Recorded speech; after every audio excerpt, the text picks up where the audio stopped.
Kiongozi mkuu wa Korea Kaskazini Kim Jong-un ameahidi kuilinda Urusi dhidi ya Magharibi.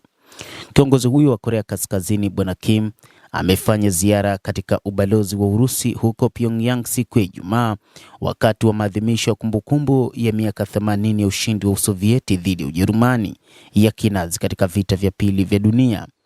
Hata hivyo, Bwana Kim Jong-un alitumia fursa hiyo kueleza yale yaliyokuwa katika nafsi yake kuhusu Urusi. Kiongozi huyo amesema kwamba anathibitisha tena muungano wa Korea Kaskazini na Moscow na anaahidi kuilinda nchi hiyo dhidi ya mashambulizi yoyote yanayoungwa mkono na nchi za Magharibi, ikiwa ni pamoja na wanazi mamboleo wa Kiev. Hata hivyo, Bwana Kim Jong-un ameahidi kufanya hivyo ni kutokana na mkataba ambao wameingia kati yao na Warusi, hasa katika kulinda mataifa yao dhidi ya watu wa Magharibi. Kim aliweka maua kwenye mnara wa moto wa milele kuwaenzi wanajeshi wa Usovieti na kuita heshima kwa maisha ya kishujaa ya matendo ya askari wasiojulikana, kulingana na shirika la habari la serikali ya KCNA. Aliandamana na maafisa wakuu akiwemo waziri wa mambo ya nje Cho Song-hui, waziri wa ulinzi No Kwang-chol pamoja na binti yake.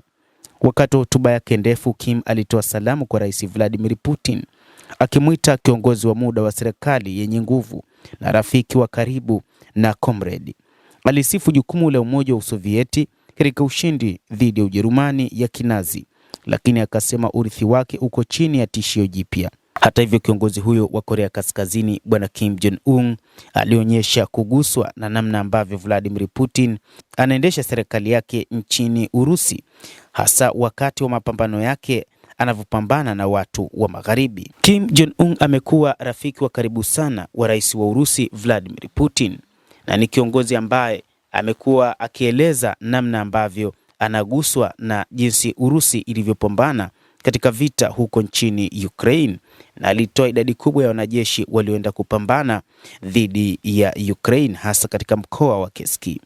Kufufuliwa kwa unazi ni tishio kubwa ambalo haliwezi kuvumiliwa kamwe, Kim anasema.